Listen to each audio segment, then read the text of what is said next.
If it's your first Sunday with us for some reason, I want to catch you up. We've been in the very not so hopeful book of Ecclesiastes, but it's actually full of hope. Because what it does, it's an honest conversation with somebody who's literally been there, done that, got the t-shirt, got the experience, took notes, and wants to come back and sit across from you and tell you about the path that you're walking. Let me tell you about this pursuit of the things of this world, but here's the catch. It's taking God out of the equation. We all do that sometimes. We've all done that at some point in our life. We've taken God out of the equation and just put something in his place.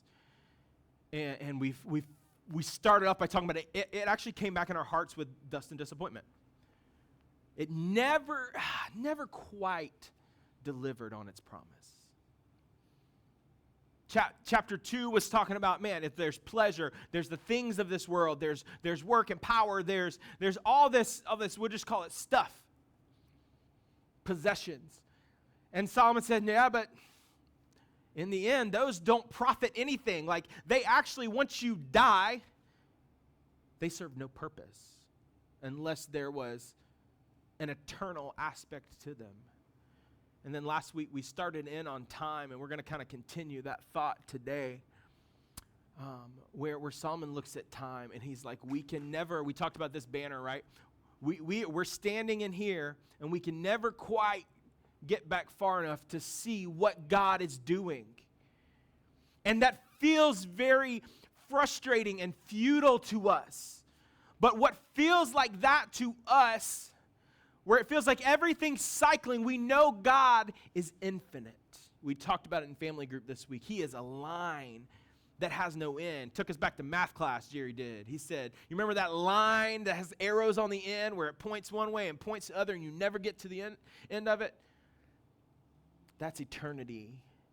And our little moment is a blip in the space of that, and God sees it all. And we are meant to see that and worship, come to know him and worship him because of that. We're to be in awe of him. What is it? Verse 14 says. But then I feel like today, what's going to happen? The end of verse 15 kind of sets it up for us, where it says, however, and you don't have this, Avery, and it says, however, God seeks justice for the persecuted. And he kind of leaves you there, because when they wrote these things, this wasn't like split up into sections like it's in your Bible. It's one thought. And we need to follow that train of thought. So we're going to try to pick it up in that train of thought today. And as I got to thinking about it, I mean, you've experienced this. Think of a time in your life. Think of a time in your life when maybe you were doing all the right things. You were close to God. You were pursuing him. You were doing all the right things in your job. You were doing all the right things in your family. You were doing all the right things in your health, maybe. And yet, in a moment, everything changed. There was a broken relationship. There was a diagnosis. There was a financial downfall. And you're like, but I was, like, this just isn't right. It doesn't feel like this is how I was doing all the right things. And then in the same thought you go, but I can look at like this person in my friend group or this person here or this person even in our nation. And they're doing everything contrary to what we know to be wisdom. And they never seem to struggle. Or maybe let's bring it closer. We see things like happened on Elizabeth City State's campus at the end of the semester last year. If you don't remember that, let me jog your memory. There was we'll just call it the spring homecoming, right? Viking Fest. And they're having just a gathering on the quad A place where it should be a time of jubilation and celebration and having fun and having food and being together as a community. And gunshots erupt. Somebody that like I knew gets shot in the leg. Fracture. He's trying to escape, and his leg is injured as he's doing. Like we can easily sit here and say, that ought not be.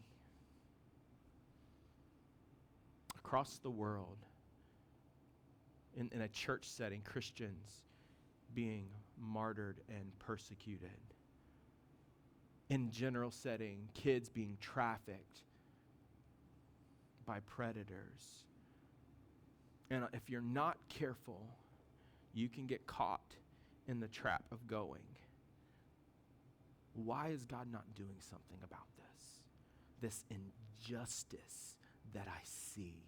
And it can be very disheartening. And I'm going to say, especially if, like Solomon's thought experiment here, God is out of the equation. Under the sun is that phrase that keeps coming up. If God is taken out of the equation, what do I do with this? And here's the thing. What I think we're meant to see as we continue through this time under the sun that seems so cyclical and hopeless, we're meant to not look like that. But we have to be honest with the reality. In a world where injustice and oppression are the natural result of life without God. Okay? That's my attempt to summarize kind of what he's talking about. In a world where injustice and oppression are the natural result. This is what happens when we're left to our own strength.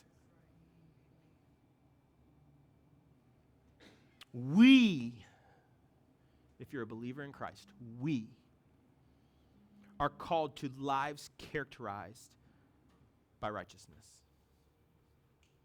We're going to define that term in a second. I want to make sure we're clear with that. Read that again, right?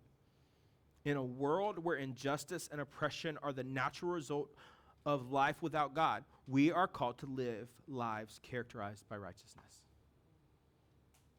There's a standard. There's a standard. Because think about it, the cultural moment we're in. This is probably one of the biggest things people will talk about in this country. But I would invite you to zoom out and get off of a myopic view of this and look at what's going on across the world, and you'd realize that we're not alone. Every continent is plagued by moments that ought not be. There's spaces that tell us that something is going on that we don't understand.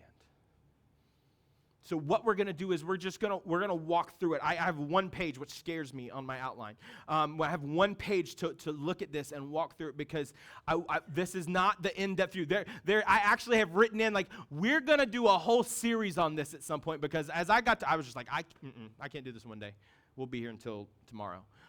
And I will get rocks thrown at me, and we don't want to do that. So this is part of, this is like a teaser to a much longer conversation, and I hope it's a much longer conversation that will happen in your personal lives. I really do. It's been some of the most transformative things for my thought process, is sitting across from people walking with this to get a better view of how the gospel lands today. So what we need to understand on the first point is this, is that without God, injustice inhabits places it does not belong. Injustice inhabits places that it does not belong. Where do we see this? Well, look at verse 16. It says, I also observed. Remember, Solomon's in the middle of a thought experiment. He says, man, without God in the picture, what do I see, feel, experience in this world? And he said, I observe this. Under the sun, there is wickedness at the place of judgment. And there is wickedness at the place of righteousness. Two places. Wickedness in the place of judgment, wickedness in the place of righteousness. And I said to myself, God will judge the righteous and the wicked, since there is a time for every activity, every work, right? So when we see this, like, I got to thinking, just about this part, and just I actually asked you. I said, what do you see in this? Because like in my head, here's what I see. It says wickedness in the place of judgment. It automatically goes to the courts. Like in this time, right? They would have gone to the city gates, right, where the elders would have come and heard a matter, and judgments happen. Fair enough. We have courts, right? This is where people should be able to go, where a equal balance is applied, and guilty gets guilty and not guilty gets not guilty, and it doesn't matter what you look like, where you're from, how much money you have. That should be how it should be. This is what the law says. This is how it's applied. Here's your verdict. And what we're seeing here is that what Solomon does is he looks around his country, where he's the king, by the way. Just think about that for a second. He's looking at his own heart. So I'd encourage us in this moment to look at our own hearts. But he also looks around the known world, because remember, he's looking at everything. And what he sees is wickedness. He sees unequal balances. People who should get just deserves don't get it. And people who don't deserve it get it.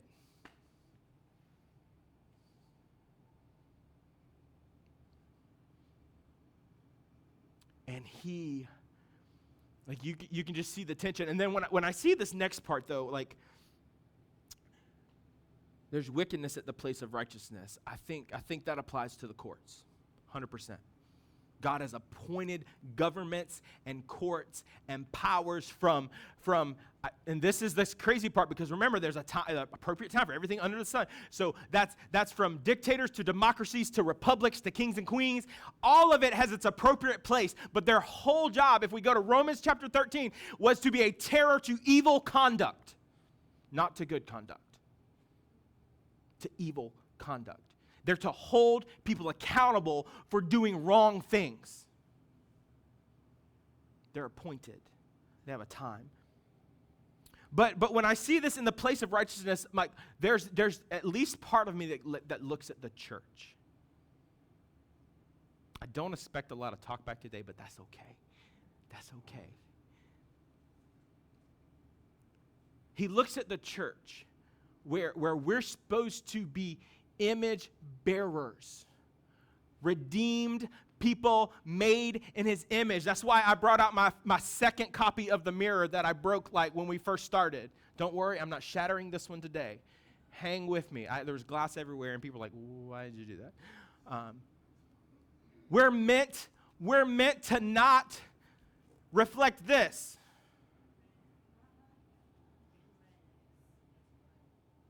Our thoughts, our feelings, our decisions were meant, Michael Goheen, and Light to the Nations, he'll say, we're outward-facing mirrors.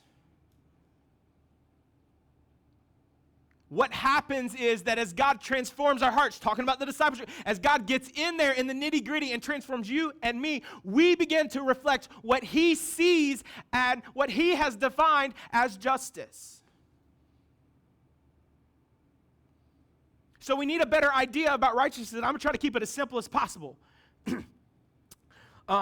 Chris Marshall, in his book, The Little Book of Biblical Justice, it's like 60 pages long. It's like perfect for my reading because it takes me like a month to read 60 pages. He says it like this. He says, biblical language of righteousness refers broadly. So he's not getting this, but he just said broadly. To doing, being, declaring, and bringing about what is right, in accordance with God's character. God is righteousness. So, as his people, it's the biblical language of righteousness refers to broadly to doing. Means you got to act. You actually have to do something. And we'll talk about that later. Being who you are in the heart of your hearts that works itself out into doing. Declaring means you got to use your mouth to tell people why you believe what you believe, which actually, if you think about it, means you have to know why you believe what you believe, and it has to actually be accurate.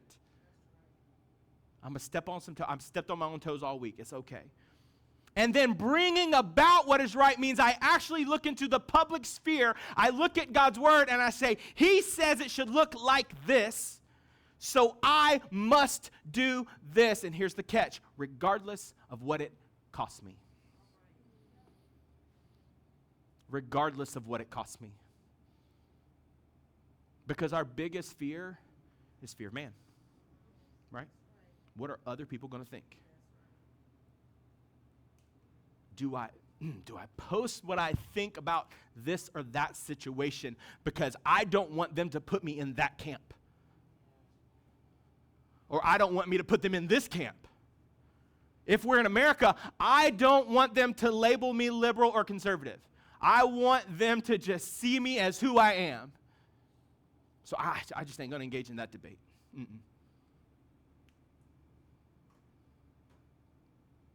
Whereas God calls us to declare what he has said and what that looks like here.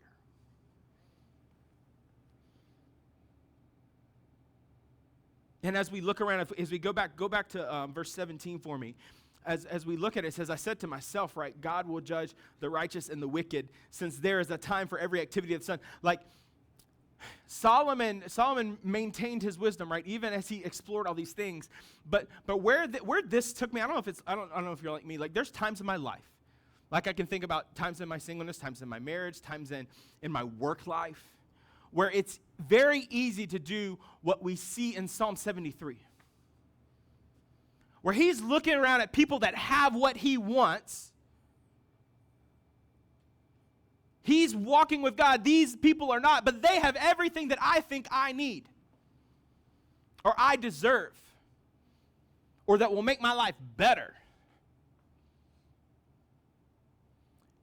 And you can hear the skepticism. You can hear kind of that just hopelessness start to creep up. But I love the part in the middle where he goes, when I entered the sanctuary of God, I saw their end.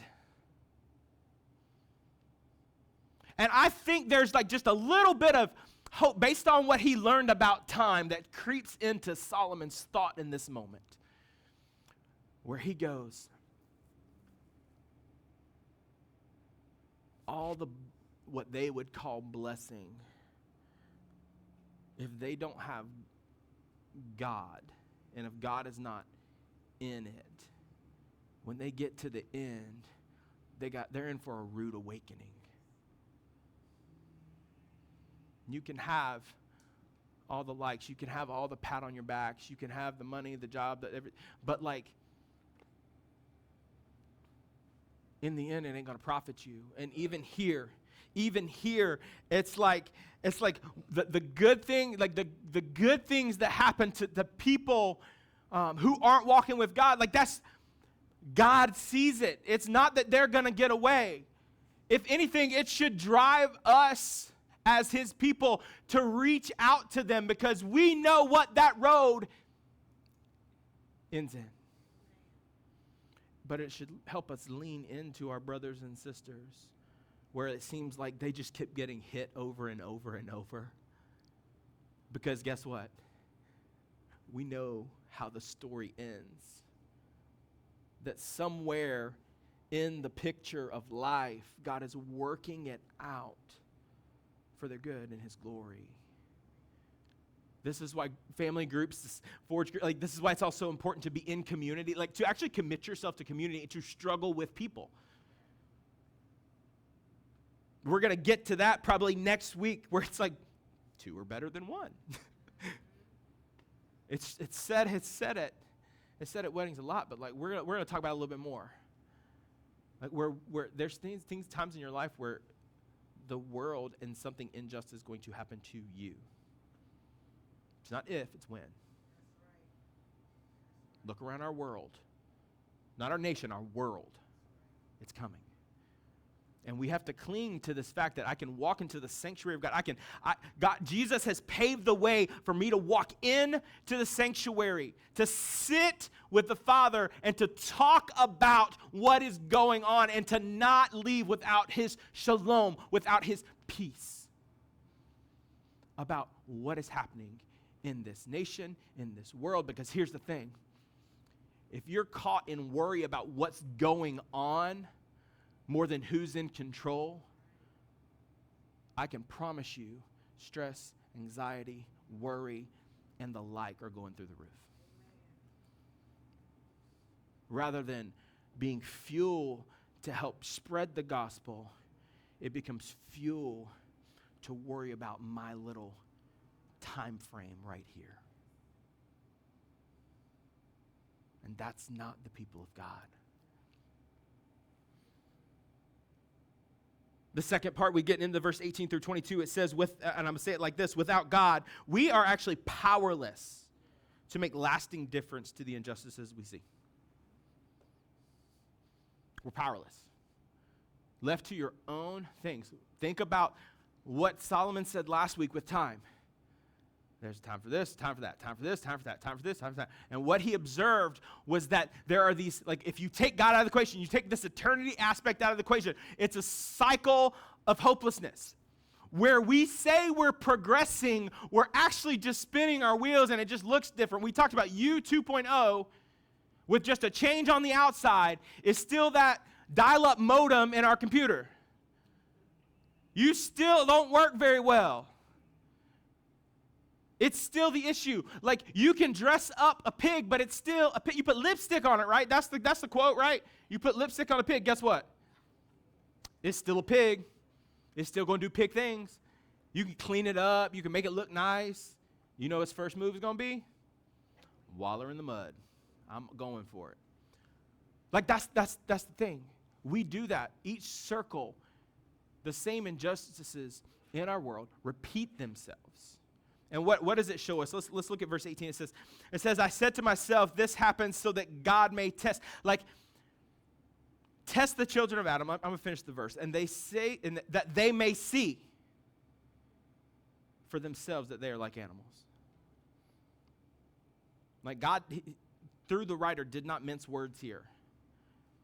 We see the injustices of the world, right? And it's a hopeless matter. Because if we were to zoom out on the limited view of history that we have, what do we see? For all of our efforts, right? The church has been on the front end of it a lot of times, and it's been on the back end of it a lot of times. It's like the governments have been on the front end of it, and we can think of Nazi Germany. They've been on the way back end of it. Like we can look at our country. We can go to the period of slavery, and we were on the way back end of it. But we can go to other continents, and they were in that same position before. Like, it doesn't matter what continent you're on, what nation you're in. Everybody at some point has cycled through the same things in history. Romans had slaves. Slavery's in the Bible, and we'll talk about that one day. And what does that mean? What does that look like? How does that exist, right? But like what God does with these injustices and these things that aren't right, he just kind of tells you what is he reminds us of the brokenness that came about all the way back in the garden. This dust language, from dust you came, dust you were formed. Go back through the creation count. What happened? God formed us out of the dust. He breathed the breath of life into us. And we become living, animated people made in his image. But in the reality, yes, we're the only ones made in his image, but we still have the same breath as the animals. And when we die, even though we try to embalm and make it last forever, right? We're going to dust. This body will decay. Animal bodies will decay. But when we think about it in a different light, when we look at life without God, what we see is other human beings acting just like animals. Where it's not, it's literally Darwin, survival of the fittest, right? It makes sense in that worldview. If God's out of the picture, something's got to take its place. And we're the apex, so man's going to take his place. So what man thinks is right, what I think is just, what I think is this. Like as soon as we take a standard out of the equation, we begin to act like it. And we're going to see it in chapter 4, verses 1 through 3. When people get in power, all of a sudden power corrupts, right? You get in this position. I hope it's nobody in this room, but we tend to it anyway, right? You got in a position of authority, and at moments you were just like the person that was over you. Can we be honest in here today? Ain't nobody perfect. The same way we were treated, we treated somebody else. Because guess what? Hurt people hurt people. And every one of us have hurts. We all have scars. Scars, if you're not familiar with just using your body, right? Scars are laid down in mesh format where most of your tissue lays down in straight lines because it makes it more pliable, more flexible. Scar tissue lays down like this, so it's not quite as mobile. It's not as flexible. It's more prone to tearing. And those scars on us make us rigid and immovable, and then somebody pulls just a little too hard and it rips. And now here comes the pain of that trauma, that injustice, that they treat me like this, so I got to act like this and this, and we don't think about it. Because without God to heal those moments, we default to our basic instincts. And that's a hard pill to swallow. Let's be honest. Can we be honest in here today? Like, we have to think about that. But that's why we need the gospel to come into the deepest parts of our soul. Because when it goes in there, now we have a great physician who knows how to wield a scalpel.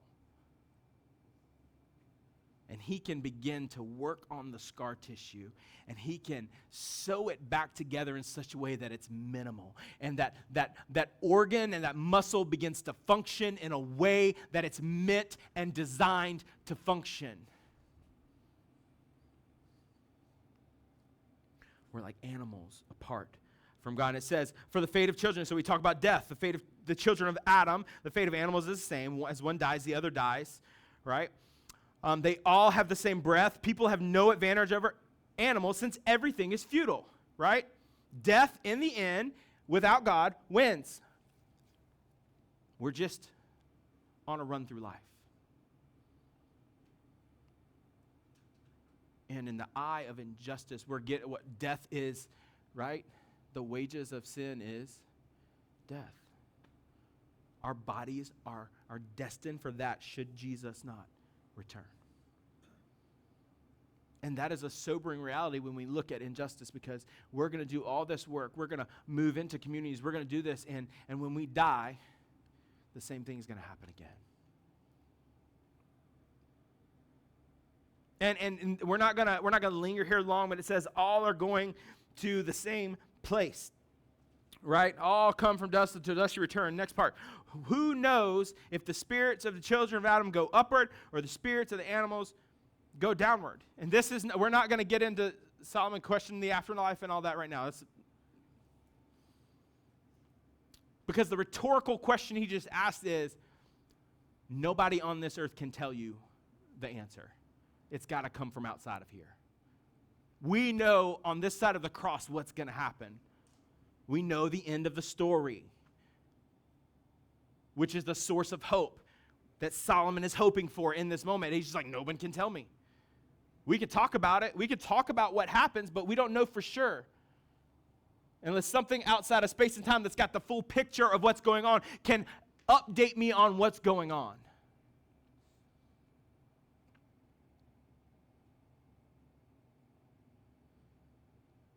I have seen that there is nothing better. I still am working on how he transitioned to this. I have seen that there's nothing better than for a person to enjoy his activities because that is his reward. Next verse. For who can enable him to see what will happen after he dies.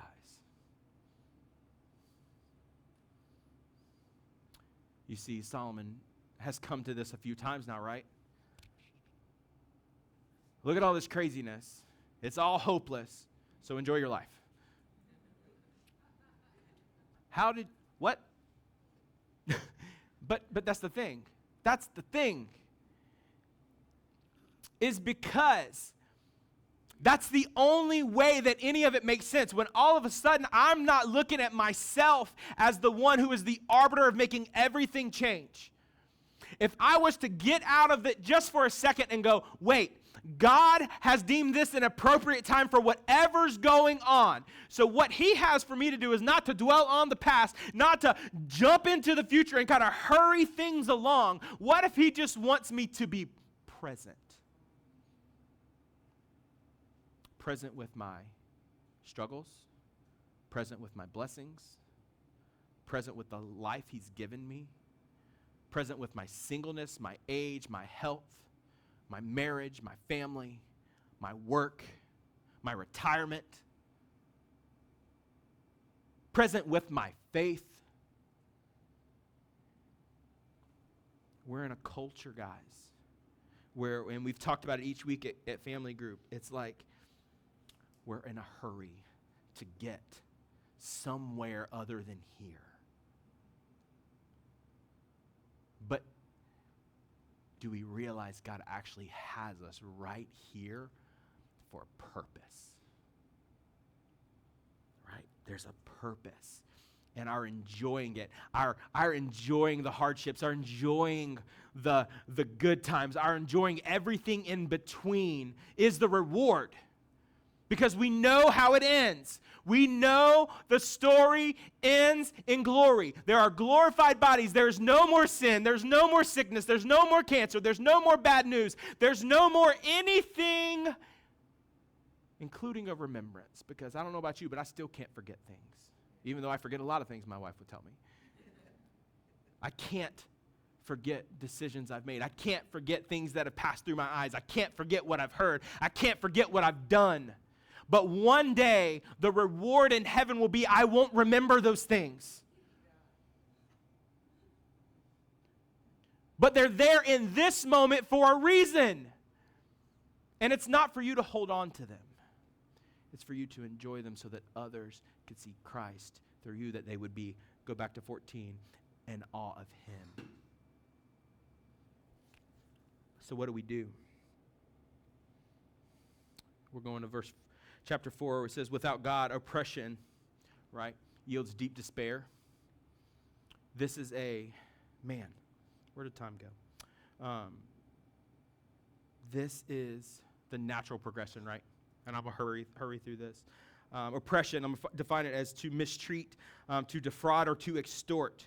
As we go through verses 1 through 3 real quick, I again observed all the acts of oppression being done under the sun. Look at the tears of those who are oppressed. They have no one to comfort them. Power is with those who oppress them. They have no one to comfort them. So I commended the dead who have already died more than the living who are still alive. Verse 3. But better than either of them is the one who has not yet existed, who has not seen evil activity. That it's better that you were never even born, because you wouldn't have to deal with this. You wouldn't have to deal with this. Hopelessness over and over. We see the injustices and we long to see something happening. We see that it says there's no one to comfort him. And that should, as people of faith, that should accost your spirit. Because if anybody should be there to comfort him, it is the people who claim to be God's people. When power is abused, the people of God vocally and physically step into those moments. With clarity, though, let's be honest, which requires a we, not a me. Because you don't have a clear view of everything that's right. I don't have a clear view of everything that's right. That's why when big things happen, I'm like, I got to call this person. I call this person. I talk to Morgan. Jerry and I meet up. Hey, let's talk about this for a second. how can we respond in a way that reflects the gospel? Because if we just sit in our own echo chamber, and this is in the next part, if we sit in our own echo chamber, which the algorithms of Facebook push you into this, if you look at certain things, they just feed you more of the certain things, so then all you see is the certain perspective that you are actually, I already agree with that anyway, so I'm just going to keep that perspective, but we never take a second to see from the other side, because they obviously don't have anything good to say. We all do it. Let's be honest. That's how cycles continue. We have to step outside the cycle. Because in Christ, we must demonstrate justice characterized by God's righteousness. Biblical justice, right, is a return to pre-fall. Like God made us, He made us to have dominion and to rule in such a way that brings Him glory and honor. And this is the whole thing. And I just want to briefly hit this before we get to the biggest application point. I want to put justice on our radar because the English language doesn't do a very good job in our Bible sometimes of communicating how much this is actually talked about. And sexual sin is something the church hits on a lot, right? We're quick to throw that out there in a lot of places. That vocabulary is used 90 times in the Bible. 90. The vocabulary of justice, the main words, are used over 1,000 times. I want you to think about that. Over 1,000 times, righteousness, justice, the words that demonstrate that are used. So as we want to engage with things, we better make sure that we have a clear idea about what God's talking about. And I think that drives us out into this last part where we cannot separate, and this is one of the things Chris Marshall does a really good job with, is like we cannot separate personal moral purity and religious piety from the public square. We can't reserve ourselves to our private faith. I'm saved for me, I'm good, I'll wait for eternity. It doesn't work like that. The church hasn't been about that for church history. The people of God were actually put in the center of the known world to make God known in those places. Everybody knew about the Exodus. Why? Because God moved. Does everybody know about the Exodus in your heart from sin? And how God moved in your life to make Himself known? Because here's the thing, that's Michael Goheen, this outward-facing mirror. Right? Your faith was never meant to be your own private endeavor. It wasn't. So when we look into society and we see the things that are going on, go to chapter 12, verse 13 and 14. It says, when all had been heard, the conclusion is this: fear God and keep His commands. There's righteousness, right? Fear God, keep His commands, right? Because this is for all humanity. For God will bring every act of judgment, including everything hidden thing and every good or evil. That's not just in eternity. Redemption doesn't just happen way down the line and we're just waiting for that moment. Because if we have a glimpse, Jordan and I were talking about this before the sermon started. If we have a glimpse of what's going to happen in the end and it doesn't change how we act today, I question what kind of faith you're holding on to. I question what kind of faith you're holding on. That's a hard statement, and it's okay. Because here's the thing. If that faith, that saving faith, doesn't motivate me to move today, I'm missing the picture. I'm missing it completely. I have to get out of my bubble. He's calling me to be a part of His redemptive plan today. God has been about redeeming creation since the beginning, and we know in the end it's going to be complete. But right now is a moment for us to play a part. It's an appropriate time for us to step into the brokenness of our world in a meaningful way. It's not these four walls. Would our community notice if this church disappeared today? Would they know it? if we want to be about that, there has to be a deep commitment to walking in his ways in a way that makes us uncomfortable. There are uncomfortable conversations on the horizon because nobody in this room has the clear view.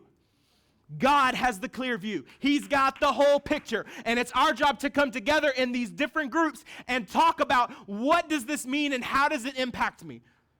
Not what it costs me. What should I do?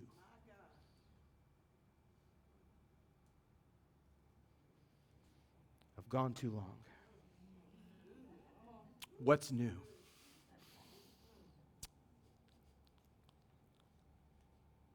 Like, there's nothing that affects me more because I've seen it. I've seen it in the face of athletes who are running down a road and there's trucks following them just to terrorize them. That ought not be. That should not survive in any community across the nation. And the church has to be on the forefront of calling evil, evil. Of calling unjust, unjust. We need a clear view of God's righteousness in our own life. But it can't stay in our own. It's got to move out. I hope we don't reflect elephants and donkeys more than we reflect the Lamb. That's our moment. That's this moment in this country. If you reflect one of those more than you reflect God, you have missed the mark. And the only way back is to turn. Send me emails, send me text. I'm perfectly okay with it. We have to be about this. How does this work itself out in our hearts, in this community, in this nation, in this world?